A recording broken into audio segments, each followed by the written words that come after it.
going on, folks, and thanks for joining us today on CN Live. I'm Colion Noir, and today we're going to talk about an update to the campus carry movement in the wake of the OSU attack. And we're going to talk holiday shopping for the gun enthusiasts on your list. But first, we want to talk about the Levi's. We want to talk about the Levi CEO and a statement or an open letter that he penned to basically all of potential customers, all the past customers, basically where he says our guns are not welcome in his store. And joining us to talk about this issue is Emily. What's going on, Emily?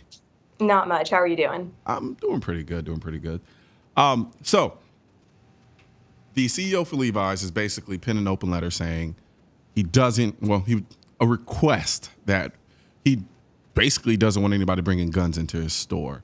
Of course, he can't completely ban them, so to speak, or at least he chose not to for safety issues. But from a legal standpoint, if a store in Texas, right, what type of implications would that have for, say, someone like me who decides to go into Levi's one day and I want to buy a pair of 501s?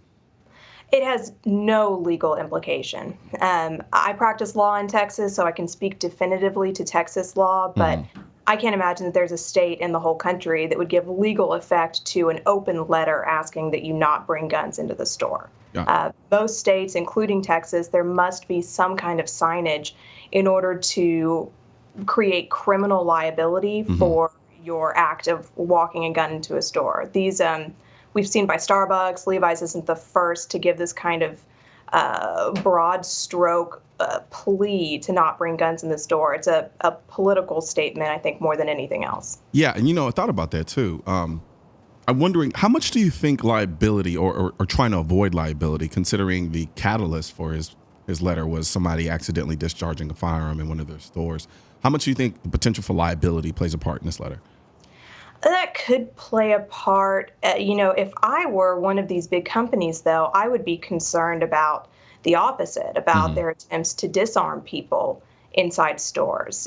There is not a lot of legal precedent yet for this idea, which I think is a great idea, which is that if you tell me that I can't carry my pistol into your store, and then I'm in your store disarmed and someone attacks me or comes into the store shooting, what is then the store's liability for failing to protect me and, for keeping me from protecting myself?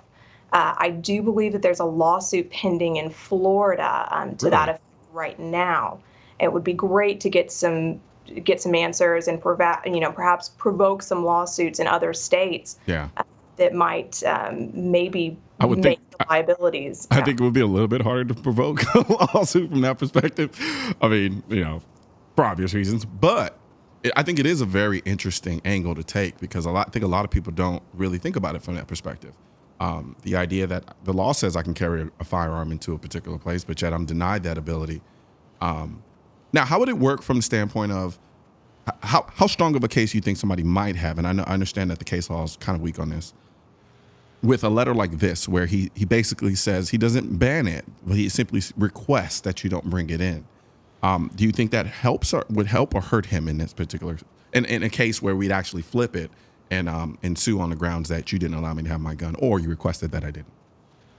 I don't think it does much there, to be honest with you, because, in effect, all they've done is say, please don't. Yeah. Which, at the end of the day, I'm not sure if their goal was to accomplish, a diminished liability for some sort of negligent discharge. I don't know that they've accomplished that, given the weakness of the statement. Gotcha.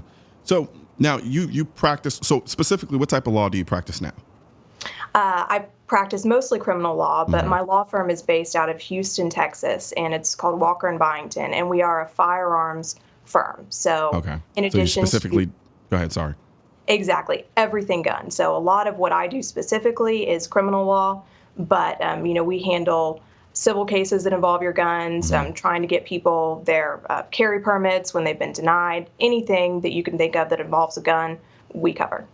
So now, how often do you run into clients who basically find themselves in legal trouble because of them misconstruing certain signages or, being caught with a gun in a place where they're not supposed to? Is that something that happens often? And if so, what typically are some of the lesser known ramifications for having to deal with a case like that? It certainly does happen. Fortunately, in Texas, it doesn't happen as much as I believe it happens across the country. Gotcha. Reason for that is that Texas has a very specific signage requirement for banning carry pistols. We like our guns down here quite. And so we don't see a lot of people who violate this sort of idea like that, we're sort of talking about with Levi's here, which is that a business owner's decided they don't want people to carry into their stores. See those sorts of violations in Texas pretty rarely. Now, there are lots of other signages and lots of other issues. I think that the thing that we see prosecuted the most, probably nationwide, would be people carrying into government buildings that are absolutely off limits, things like courthouses, federal facilities, things to that effect. Now, is I guess, ignorance of the law is never an excuse, but I've known a couple of cases in my time where, you had certain women who had to go to court and didn't realize it, and they forgot, I have a gun in my purse. And, they go through the metal detector, everything goes off, and, things just go crazy. In those particular cases, how hard are those to defend? Well, it depends county to county, and it certainly depends state by state. District attorneys, sheriffs, these are elected positions. And so a lot of it depends on even just the political whims in the particular county at that moment. If there's anti-gun sentiment sweeping through, which unfortunately we see over and more these days, then you have a pretty high likelihood of, even in this case of, oh my gosh, I had a gun where I wasn't supposed to. It was a total accident. I forgot it was in my purse. We're talking about women, and Lord knows that certain of us have done that. You could be in a county where the DA is trying to get reelected. He knows that, pretty strong anti-gun sentiment in his county. And exactly. And then there's a really strong incentive to go after, just these poor people who have forgotten that they're carrying their gun. Gotcha. Now, so say I'm a civilian. I'm just a regular person, and I want to understand where I can get the most definitive laws or understanding of the gun laws in my particular state. Well, let's say Texas, for instance. Let's stick with Texas. What's going to be my best resource? I get this question a lot. Like, where can I go to really know where I can take my gun, where I can't take my gun, things of that nature. What would you recommend as far as the best resources for somebody like me or just a regular person? Well, not me, I'm a lawyer, but people out there who aren't lawyers to find resources to find out where they can and can't take guns. Sure. There's actually a really great website that we refer our clients to on a fairly regular basis. I don't have any affiliation with this website, but it just is quite simply a very good resource. That website is handgunlaw.us. Okay. And, they're really great. They break the law down really simply. It tends to be, we double check their facts regularly because we do refer clients to that website, and the facts and the law are always spot on. Okay. Now, one last question before we go. We've got about a minute and 30 seconds left. All right.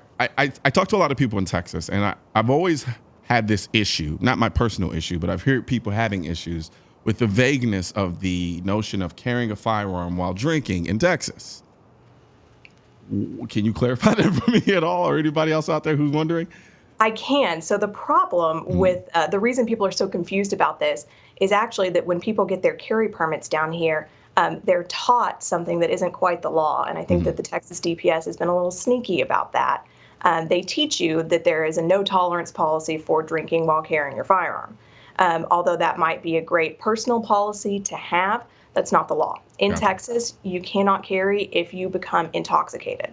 Okay. And we define intoxication for the purposes of handgun carry exactly the way we do for driving while intoxicated, which is blood alcohol content of 0.08 or greater, or having lost the normal use of your mental or physical faculties. So we've caused a lot of confusion. I think that the Texas DPS has maybe caused it intentionally. I agree with you wholeheartedly in that regard. But so for all you people out there who like to carry a gun and drink, I'm going to officially say don't do that. But now you have some clarification on the law. But thank you very much, Emily, for taking the time out to kind of speak with me on these issues. I know a lot of people had a bunch of questions about this, and I hope you join us again soon. Absolutely. Thank you. Absolutely. We're going to take a quick break, and when we come back, we'll talk with the retailer who who's all about having guns in his store.